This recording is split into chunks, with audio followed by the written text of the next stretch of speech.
Assembly are members of NGOs or civil society organizations. So, bawat isa, like si Assemblywoman Rahima Alba, may advocacy sa labor rights at saka informal labor ay naipaglaban po niya ang free birth registration ng ating mga kabataan or children or babies. And then ito ating legacy na inoffer naman ni Assemblywoman Irene Pila, yung Reproductive Health Care Act, which the Department of Health will implement in terms of educating the mother and the father on natural family planning and other modes of family and parenting management. So, Vern, sinakritisyo rin ng mga assemblymen kasi usually po merong projects na nilalaan bawat assemblyman na DPWH or Public Works Project.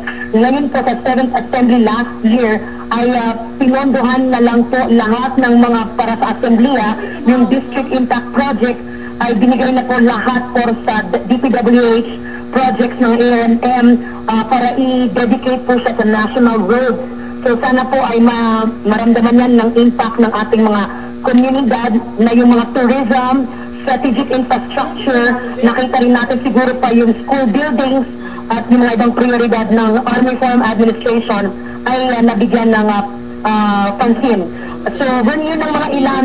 It was a really very productive and very idealistic assembly. We had a very active lahat ng departments ng RNA were very supportive, yung research department, yung mga community organizations that were helping us in our oversight function in investigating some offices, na ipatawag natin yung electric cooperative ng Lasureco, ng Lanao del Sur, under the chairmanship ni Toy Mangudadato or Kadaki Mangudadato, and presided by Assemblyman V. Alonso Adjong ng Lanao del Sur, yung mga school building issues, yung mga biddings, yung mga teachers na goals, yung system and process and operations ng DepEd ay sinektura rin natin yan sa ilang committee hearings, thereby pati yung mga utang ng mga teachers by the loan sharks, yung Alandia ay na-check rin po, yung land bank ay sila na po yung magbibigay ng bayad doon sa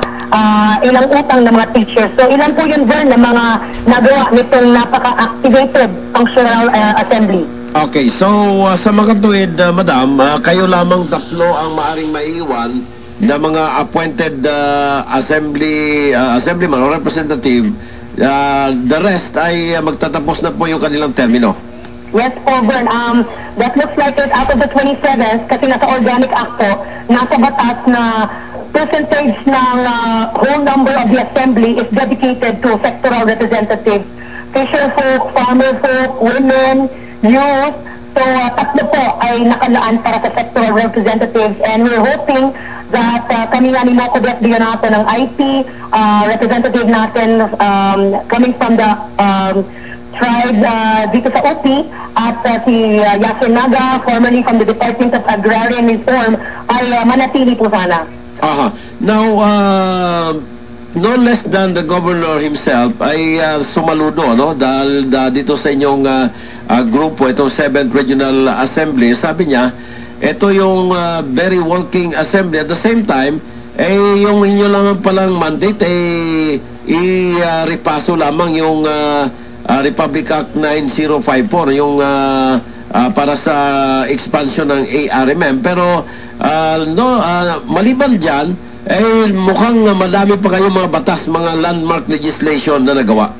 Actually, Vern, that's true. Yung RA 1154, yung synchronizing the armed elections with the national and appointing and allowing the president to appoint officers in charge, which was pushed by the Reform Arm Now. Kasama natin dyan yung mga kapatid sa Reform Arm Now, sina Edgar Ramirez, sina Ding Ladayos, sina Parhata Maglangit, kasama rin natin sina Noel Macabangin, at siyempre si Governor Mujib Hataman ay nagkaisa po sa pag-push ng postponement ng armed elections. At one of the provisions and tasks of the Regional Assembly ay i-review at mag-propose po ng recommendations sa House of Congress para sa amendments ng Organic Act. Hindi not necessarily for the expansion of the territory, but really on substantive aspects such as powers of the autonomous region, yung kanyang dapat na direksyon po ng organic or the autonomous region.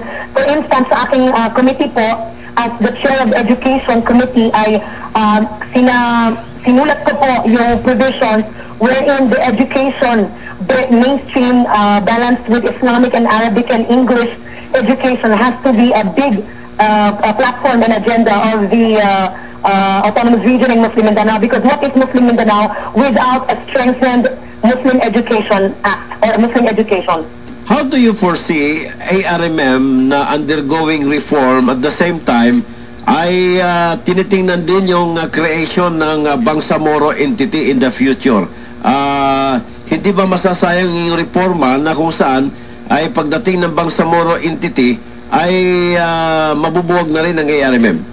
That's true, Gwen, kasi nag-evolve po kasi ang peace agreements, no? Since 1976, yung Mother Agreement na Tripoli, 1986-96, GRP-MNF Peace Agreement. Ngayon naman po ay yung Framework Agreement on Bangsamoro, which organized a transition commission that will hopefully propose a Bangsamoro basic law before the House of Congress. So, I think dapat po, it's a complementary process, yung tinanggalingan ng autonomous region in Muslim Mindanao na produkto ng peace talks between the MNLF and the GRP. Ngayon naman po magta-transition to a more sophisticated kind of government. Nakwento nga po ng mga assemblyman natin from the 7th Assembly na napadala po sa Switzerland or sa European countries sponsored by the OPAC that yung autonomiya po sa Spain at saka ilang areas na mga Muslim sa Europe ay napakalaki po ng income nila at revenue because they have the power to create their own sources of revenue, at yung taxes po nila mas malaki ang napupunta. We don't need to defend our budget sa national. So yun ang mga uniquenesses that I think mag-reflect. So we need to prepare our reform constituency, our Bangsamoro advocate groups that will push for the Bangsamoro Basic Law. Kasi ang i-convince naman, Bern, is hindi naman mga Bangsamoro ay i-convince po yung mga congressmen para po ipasa yung ating batas na nasa sa Congress in the future. Sa inyong timeline, do you see that itong ARMM ay mag-exist beyond 2015? Well, if we are supposed to follow a timeline of a presidential commitment towards looking at the FAB, and mangyari po yung FAB kasi nga kaya po yung mga Islamic Liberation Front ay napahanga rin naman sa kay Presidente Aquino ay dahil sa commitment niya to even meet Murad in Japan and even in Darapanan. So many firsts under Aquino, and with the big mandate under Aquino ngayon, yung mga senador, karamihan sa LP ay nanalo. Out of the 12, I think, di ba po, 9 ang sa kanila at 3 lang sa opposition. So that gives a wide latitude for convincing the senators to convince, especially sa Congress naman, na napakarami rin yatang LP na nanalo. So I think dapat mangyari po before 2016. I think I very strongly believe it's only under an Aquino administration, which has won a very big mandate versus other presidents, na naiintindihan niya rin po yung peace process under Cory Aquino the mother and also Senator Aquino the father, who was very close to Lukman's father, the current vice governor right now, because of their conversations and talks about the Bangsamoro struggle. Ay ngayon dapat po mangyari, Burns. So sana po sumaporta tayo lahat. Okay, napag-usapan na natin ng elections, ano? Alam ko, isa ka sa mga protagonist, isa ka sa mga nakikibaka para sa electoral reform. Ano po yung general assessment po ninyo sa nakalipas na eleksyon? Well, Vern, hindi lahat, not all the provinces were exempt from violence. Mayroong mga nangyari po, lahat naman po, Maguindanao, 2 school heads nasaktan or namatay. Dito rin po sa Islamic City of Marawi, mayroong granada sa isang eskwelahan sa Mindanao State University na public school. Dito naman po sa ilang munisipyo din sa Lanao del Sur, mayroong granadang nakapatay rin ng isa. At may mga sirang pikos. But as a whole, because of the swiftness and the policy of no failure, I think this was a COMELEC push. Plus lahat ng delegated security authorities nila, parang nag-cascade yung push for insisting on a no failure of election. As a whole, it was a very smoothly done operational election in terms of making the PCOS automated election work to the quickest results. So when yung mga galit, nandiyan pa rin naman yung mga natalo na galit, pero na mapabilis naman yung kanilang pag-accepta. Yung mga panawagan lang natin, Vern, is yung especially sa mga probinsya na may mga rido-rido, ay sana po naman nakikinig sana yung PNP region, baka pwedeng i-project natin reconciliation or prayer rally among all candidates na yung nanalo ay mag-initiate rin naman to reach out sa mga hindi nanalo at karoon ng unity for or the provincial unity or municipal unity at magkaisa para sa good governance. There are a lot of text messages roaming around that there is something wrong with the PCOS. Sabi nga nila, hindi na PCOS yung pangalan ngayon niya, kundi TICAS machine. Do you believe there is an iota of truth on their allegations that merong nagmamanipula, lalo na sa mga CF cards? I know there's thousands of precincts, no, Glenn, so there was already warnings from several watchdogs on the functionality ng PCOS, pero kung i-count natin po yung precincts at kami po ay nag-monitor, we were monitoring tayo mga volunteers natin, almost 200 volunteers, and we were also in coordination with CCARE, PPCRV, NAMFREL, and yung brigade dito sa Lanao on the provincial monitoring and the municipal monitoring, at syempre second largest dito sa Lanao, dito po ako nakapagbantay, ay yung mga PCOS naman were easily repairable within the day kahit na delay po yung elections in certain precincts. Yung mga memory CF cards, kagagawan po minsan ng ating mga technician or nawawala yung EO para mag-explikar. Pero I think as a whole, across the provinces, nag-work po yung PNP, yung Army, and the COMELEC and the DepEd teachers in synchronized and unison na walang failure. So I think that's a success in itself. Do you believe or do you tao the idea that hindi naman siguro 100% perfect ang PCOS, but in one way or another ay nakapagbigay ito ng counting relief, lalo-lalo na sa mga teachers dahil wala na yung noong unang panahon na taras-taras, at the same time ay medyo mas madali para sa kanila, and this becomes siguro ay beginning na tinatawag nating electoral reform. Yes, kasi Vern, nagkaroon ng Department of Education Monitoring, no, led by Secretary Jamar Culayan at yung mga kanyang kasama po sa DepEd Arm. Napakabilis po, one day po may tapos na po, no, 7 to 7, yung ideal setup, at the next day itself ay counting na po, so ang dami pong proclamations the next day. It was very much unlike yung time noon, Vern, in previous election na may special elections, especially sa Lanao del Sur. Meron na namang scheduling ng mga special elections ng municipality, and this really eats up resources at nag-aaway. And yung mga teachers na kawawa po hindi makarest, ay talaga naman po sila yung sinisigawan, sila yung sinasaktan minsan. Dito nga po, kahit PCOS pa rin yung eleksyon natin, Vern, nakita ko po yung after the Brigada Eskwela, school hopping namin ngayon, meron pa rin sinunog na mga ilang portions of classrooms, pero because naagapan ng sundalo or police, ay hindi na nagagawa po, at napakabilis nga po yung support system ng community. Sila na po mismo sa isang barangay dito ang nag-report at nag-take out ng fire na sinunog sa isang classroom. Hindi po natuloy. So there is a very strong sense of civic citizenship sa communities themselves. Siguro naman that's a symbolism that nagigising na rin po yung mga komunidad. So you are personally, you are satisfied with the performance of PCOS, but siguro meron lang ilang mga portion o ilang mga areas na dapat na i-develop.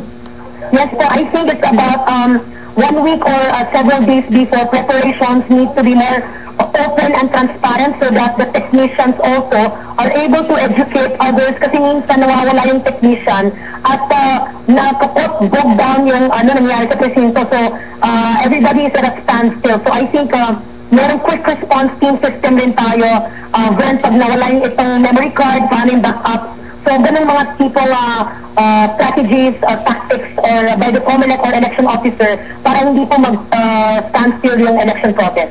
May mga iba na nagsasuggest na dapat na daw magkaroon tayo ng biometric election. Sa palagay ninyo, kaya ba natin o kaya ba natin na ponduhan itong biometric election?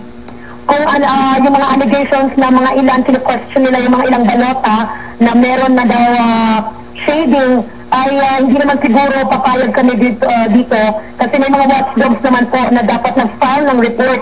So, warning po sa mga gumawa niyan sa mga ilang barangay, that should not that should not be tolerated. Yung may nasunog na PCOS machine, that is the highest violation of the highest degree.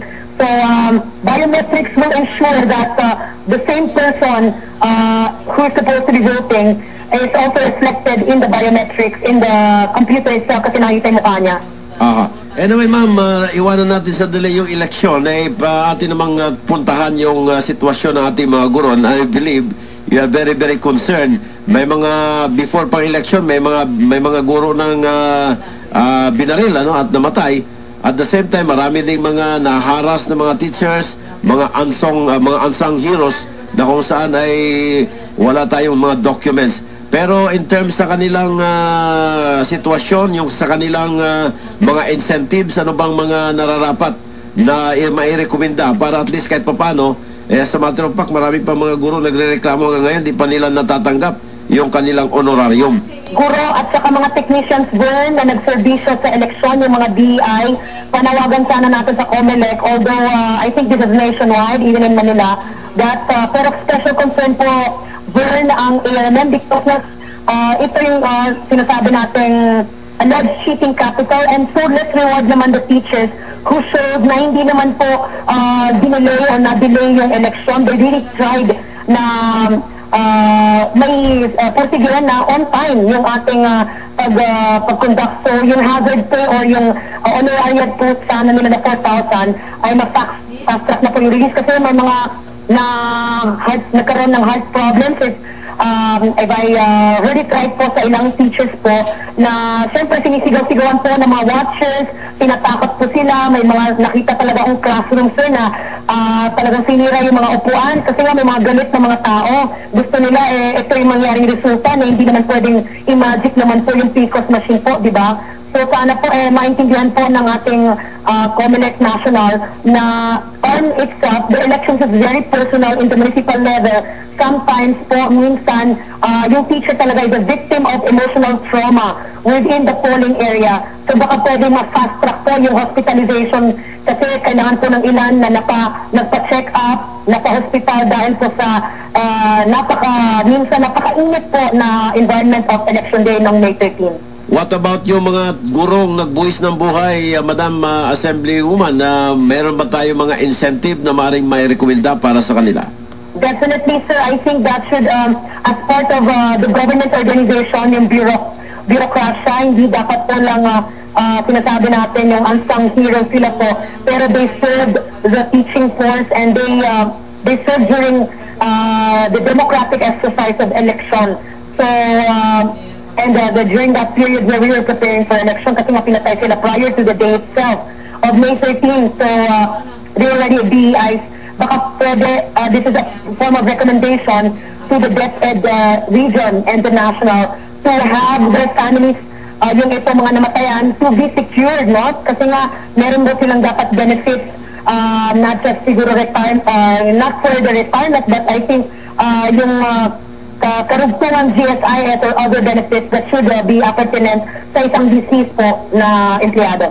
As a whole, Madam Assemblywoman, because kasama tayo dito sa tinatawag na reforma, sa matter of fact, yung social contracting noon, ay kasama din tayo dyan. So itong electoral reform, isa ito sa mga tinututukan ng reform arm now, sa palagay po ninyo, nagkaroon ba ng effect in one way or another? Kung hindi man tuluyang nawala ang pandaraya, at least meron ba kayo na-obserbahang kahit kaunting pagbabago? So, sana po, I think, sana makontinyon kasi I think we really believe it and it was the right decision for the armed governor to have run kasi nga, sabi nila, hay nako, promise yan na hindi tatakbo and yet tumakbo si armed governor Muji Bataman. It really was a push from the external, from our other stakeholders. And even sa amin sa reform arm now, we really didn't look forward to an election kasi akala nga namin, hindi namin makakaya itong eleksyon, napakahirap po, alam naman natin yung kultura, yung political maturity ng ating mga kababayan ay kailangan pang i-transform for a long term. So, yes, we did get to reform the registration period by decreasing the voters list. Pero Vern, mukhang mahirap pa sa local level yung pag-akyat ng antas ng consciousness. Konti po ng nakita nating platform building on environment, on disaster preparedness, on good governance, freedom of information na platform. So marami pa pong gagawin with the municipal level and the provincial level in terms of even strengthening yung relasyon ng autonomous regions sa mga local leaders or local government units. Alright, finally ma'am, kailan po magwa-wind up ang inyo pong session dyan sa Regional Legislative Assembly? Ngayon po ay nagpe-prepare na po ang mga regional assembly persons from the different islands. I'd like to mention Speaker Pro Tempore Dayang Jumaide, Assembly Persons Merhani Lao, na mga naging kaibigan ko po, who was the author of the Bangsamoro Youth Commission Bill, at saka yung renaming Camp Ranao into Camp Mamarinta Lao dito sa Lanao. Sila po ay kasama namin for the last time, sometime June po. We are waiting for word from the speaker namin, si Speaker Rasul Lamping Lucmag Jr. Siyempre, mga kasama ko po sa Maguindanao, sina Assemblyman Bashir Utto, who were very active in the agriculture advocacy, sina Arafat Kusain, Suharto Ibay, who made Parang a tourism area. Isa po na yung bill, at saka yung kasama po namin sina Rahima Alba, who offered yung free birth registration, at we welcome po yung 8th Regional Assembly persons. Hopefully magkakasama kami within the next month, June. For now, we're preparing for that, and we're, of course, all the paperwork ginagawa na po namin, reports, kailangan at advocacy natin is open government. Lahat po sana natapos yata ng speaker yung aming one-year report. Sana po ay makakuha kayo ng kopya at mag-post siya online. Alright, maraming salamat po, Madam Assemblywoman. Kami po ay honored na kayo po ay nakapanayam ngayong tanghaling ito. Maraming salamat po, Bern, at mabuhay po ang media sa pagbabantay rin sa eleksyon. Wassalamualaikum. Ang atin pong sectoral representative ng women's sector, Representative Samira Gotok Tumawis. RMN News, Derecho, Balitang Cotabato.